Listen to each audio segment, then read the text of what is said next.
माँ तू सबसे प्यारी है, माँ तू जग में न्यारी है।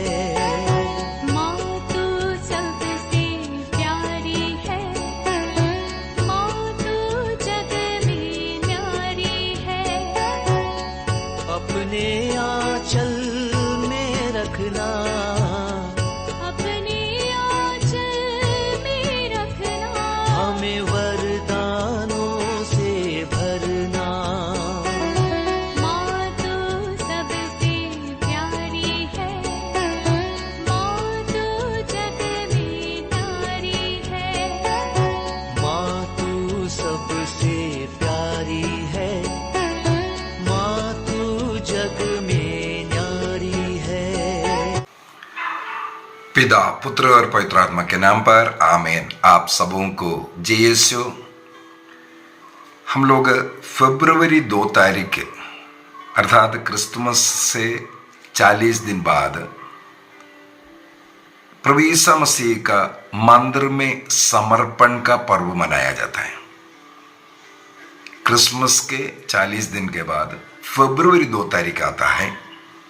उस दिन को प्रभु यीशु मसीह का मंदिर में समर्पण करने का पर्व मनाते हैं। कल 2 तारीख था, लेकिन हम लोग इन दिनों में शनिवार और इतवार को बाइबल कोर्स करते आ रहे हैं। इसलिए मैंने उस क्लास को 2 तारीख कल करना चाहिए था, या आज करना चाह रहा हूं।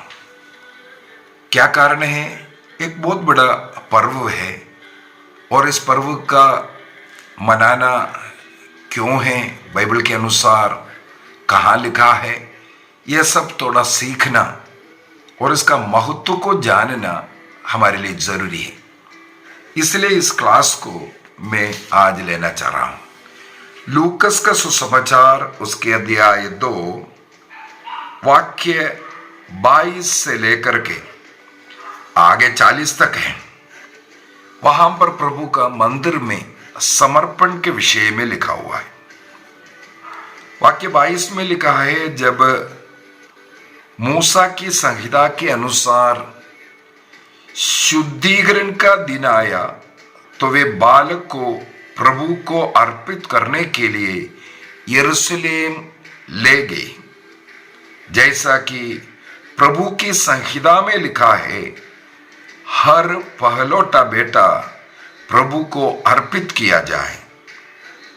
और इसलिए कि वे प्रभु की संहिता के अनुसार पंडुकों का एक जोड़ा या कपूत का 2 बच्चे बलिदान में चढ़ाए। यहां पर लिखा हुआ वाक्य 22 से लेकर के 24 तक ही मैंने पढ़ा है।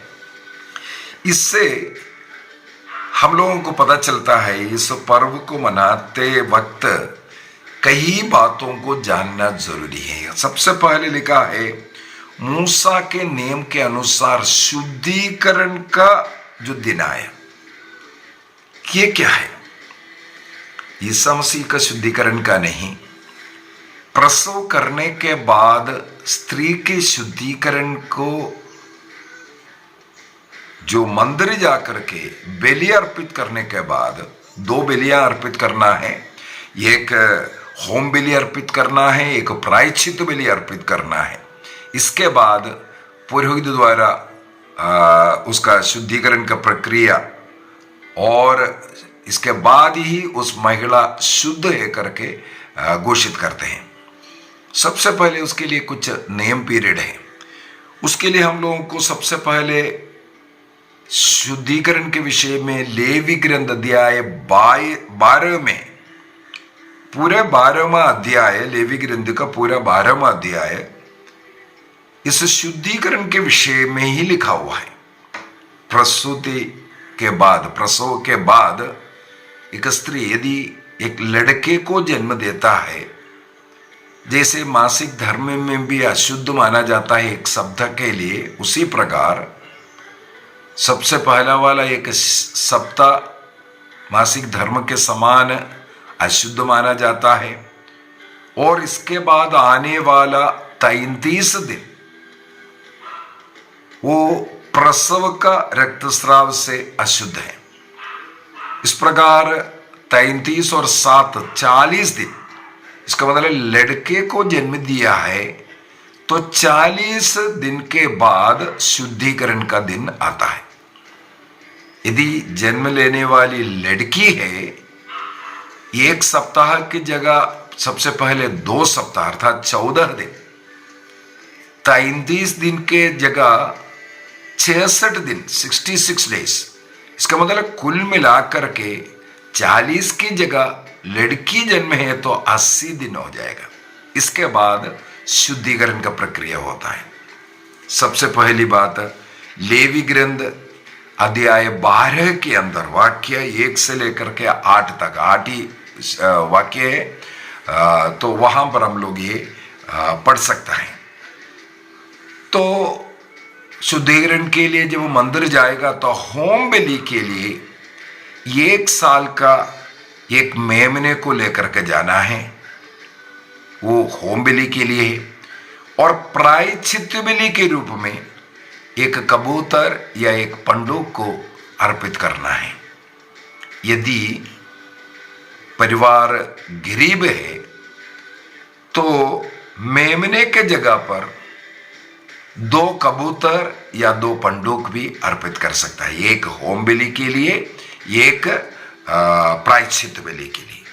इस प्रकार पवित्रीकरण का, शुद्धिकरण का कर्म करना मूसा के नियम के अनुसार है।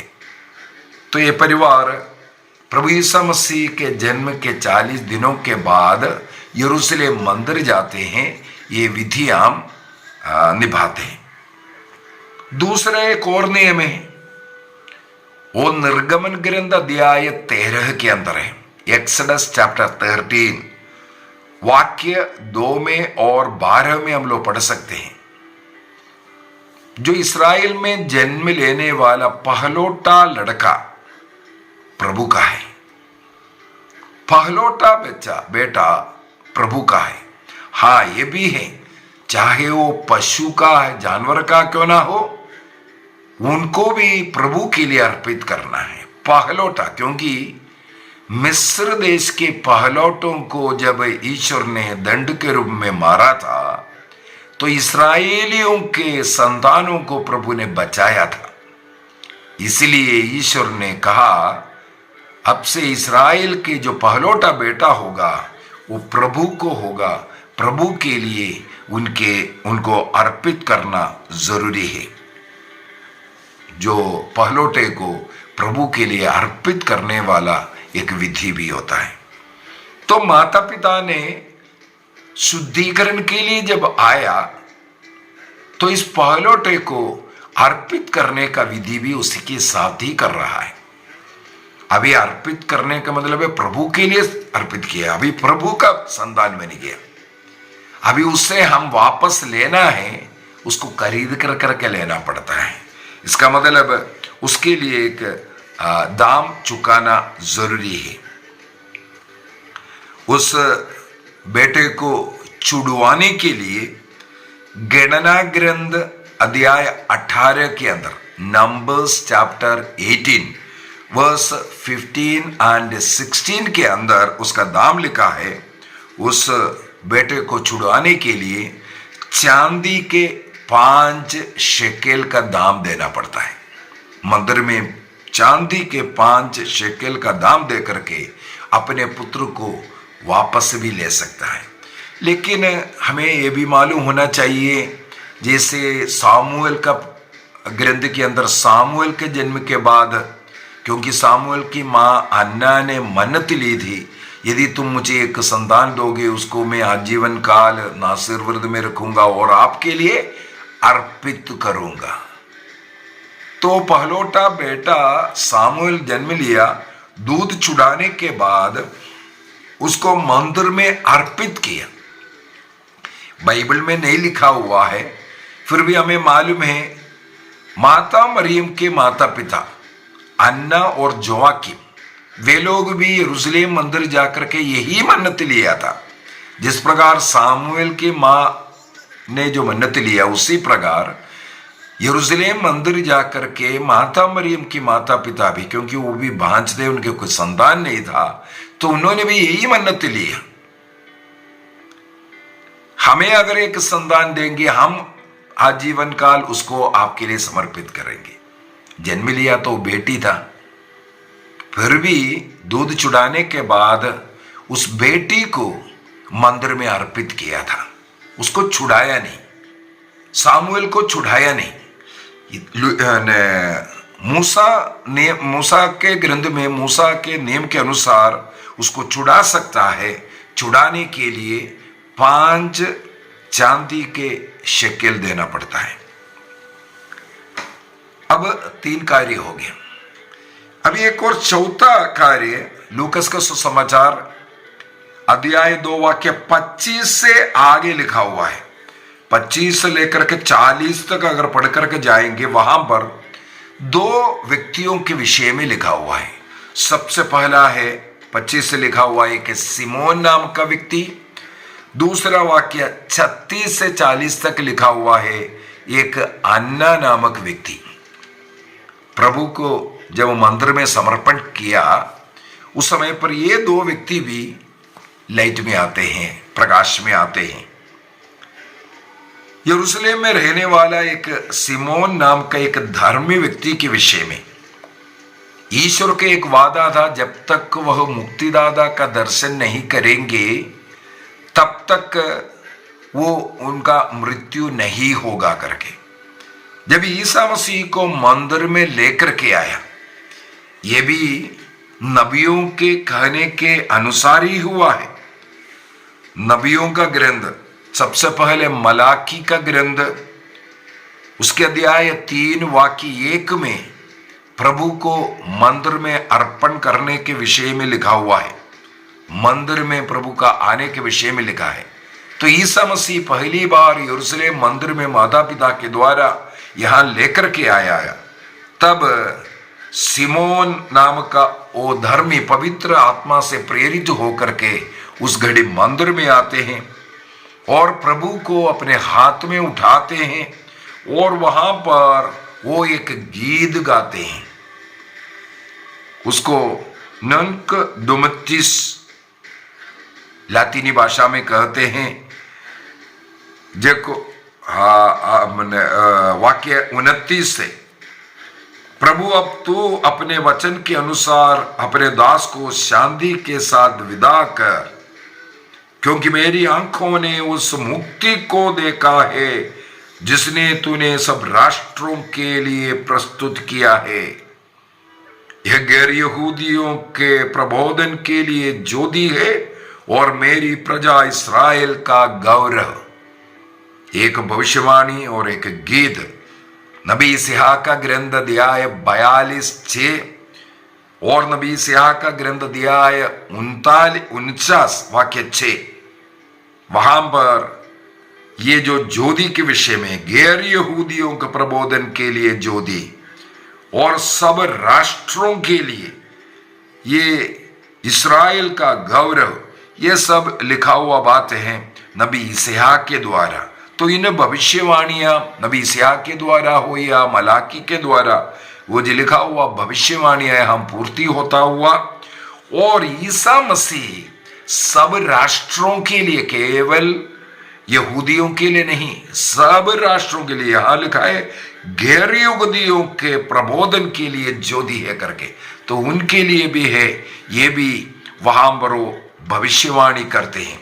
अगला एक और भविष्यवाणी, माता मरियम को इस बालक के कारण भविष्य में होने वाले दुख, उसके विषय में भी सिमोन ने एक भविष्यवाणी, अगला जो वचन में हम लोग देखते हैं,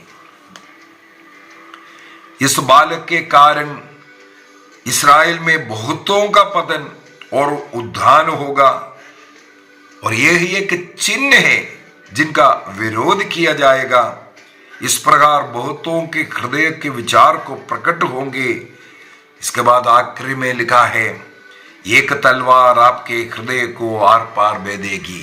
तो एक तीसरा भविष्यवाणी भी कर रहा है कि ये पुत्र के कारण माता मरियम को जो भविष्य में सहन करने वाले जो पीड़ाएं, जो दुख क्या क्या है, इसका भी भविष्यवाणी करता हुआ। और अगला हम लोग देखते हैं अगला वचन से, अन्ना नाम का एक नबिया के विषय में। वो बहुत बूढ़ी हो गए हैं और विवाह के बाद केवल 7 वर्ष अपने पति के साथ रहा था। इसके बाद विधवा हो गए।